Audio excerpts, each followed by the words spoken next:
Welcome. Today we're diving into the fascinating world of backtracking, a powerful technique used in computer science and mathematics to solve complex problems. Backtracking is all about exploring possible solutions step by step, and if you hit a dead end, you simply backtrack and try a different path. This method is especially useful for problems where you need to make a series of decisions, such as puzzles, pathfinding, and combinatorial problems. By the end of this video, you'll have a clear understanding of what backtracking is, how it works, and why it's such an essential tool for problem solvers everywhere. Its core, backtracking is a systematic way to try out different possibilities in search of a solution. Imagine you're navigating a maze. Each time you reach a fork, you pick a path. If you hit a wall, you go back to the last fork and try a different route. This process of making choices, checking if they lead to a solution and undoing them if they don't, is the essence of backtracking. It's a method that helps you avoid getting stuck and ensures you explore all possible options efficiently. Backtracking is particularly effective in scenarios where you need to explore multiple possibilities, such as solving puzzles like Sudoku, the ink queen's problem, or finding paths in a maze. These problems often have a large number of potential solutions, and brute forcing through all of them would be inefficient. Backtracking helps by pruning paths that are guaranteed to fail, saving time and computational resources. It's a go-to strategy for many classic algorithmic challenges. The backtracking process involves making a choice, moving forward, and checking if the current path leads to a solution. If it doesn't, you undo your last choice and try another. This step-by-step exploration ensures that every possible path is considered, but only the ones that could actually work are fully explored. It's like methodically checking every possible combination, but with the intelligence to skip over paths that can't possibly succeed. Backtracking algorithms are often implemented using recursion. Each recursive call represents a decision point, and the function explores all possible options from that point. If a choice leads to a dead end, the function returns, effectively backtracking to the previous decision. This recursive structure makes backtracking elegant and easy to implement, especially in programming languages that support recursion well.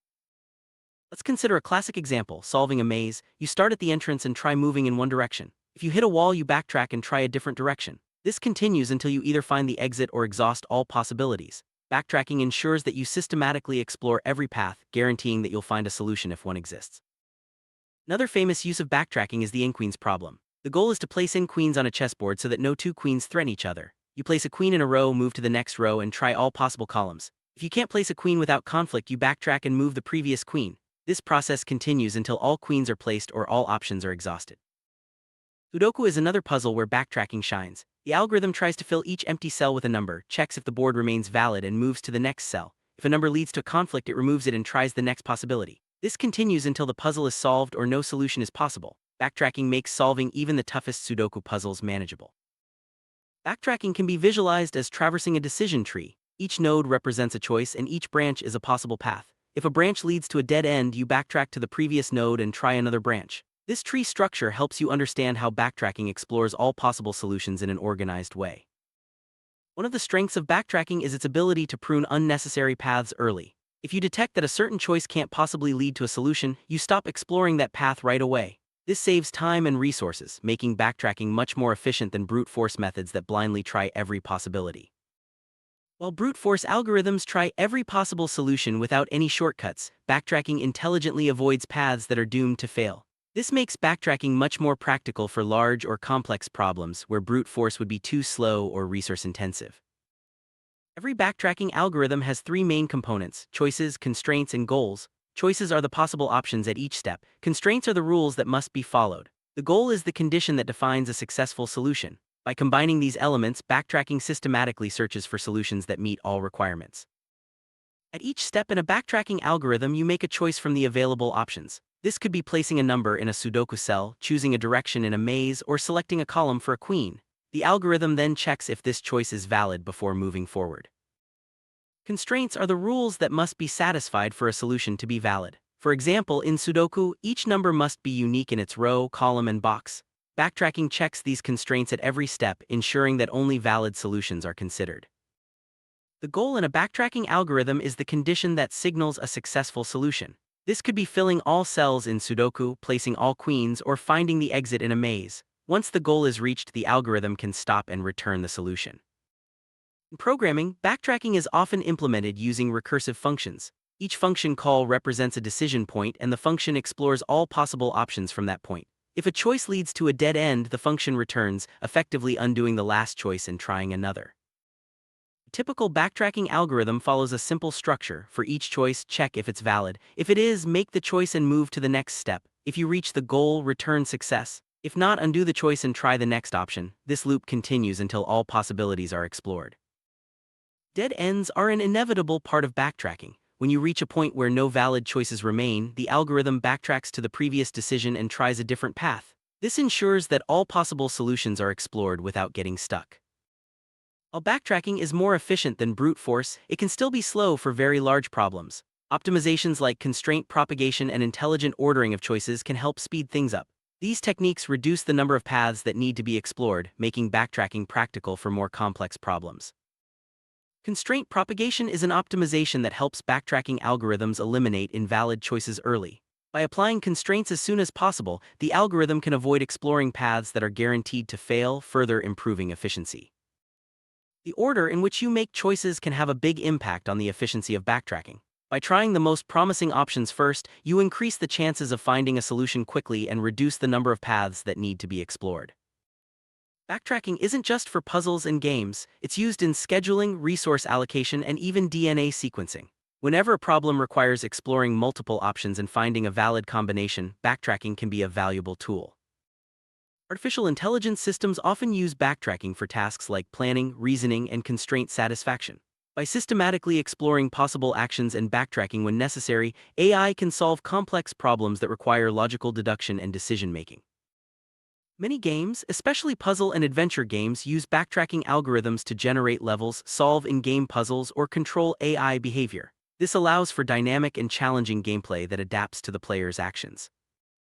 Despite its strengths, backtracking isn't always the best choice. For very large or complex problems, it can still be slow. In such cases, other algorithms like dynamic programming or greedy methods might be more efficient. It's important to choose the right tool for the job. In practice, backtracking is often combined with other techniques like memoization or heuristics to improve performance. These hybrid approaches can tackle even more challenging problems by leveraging the strengths of multiple algorithms.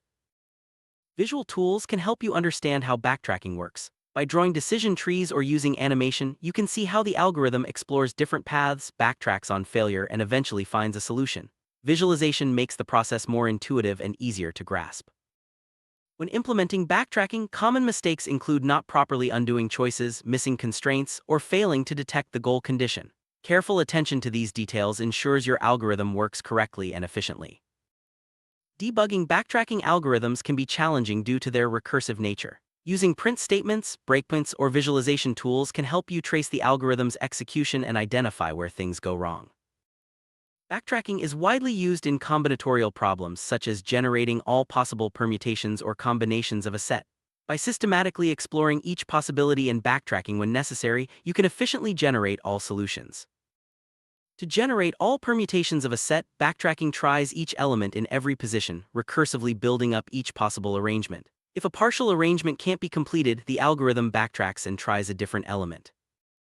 Backtracking can also generate all combinations of a set by choosing or skipping each element in turn. This approach ensures that every possible subset is considered, making it ideal for problems that require exploring all combinations. In pathfinding problems such as finding a route through a maze or graph, backtracking explores each possible path, backtracking when it hits a dead end. This ensures that all possible routes are considered and the best one can be found.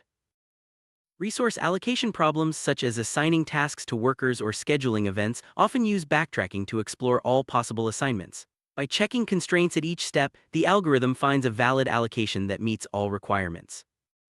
String manipulation problems such as generating all valid parentheses or finding all anagrams can be solved using backtracking. The algorithm builds strings character by character, backtracking when a partial string can't be completed. Subset problems such as finding all subsets that sum to a target value are well suited to backtracking. The algorithm tries including or excluding each element, backtracking when a partial subset can't reach the target.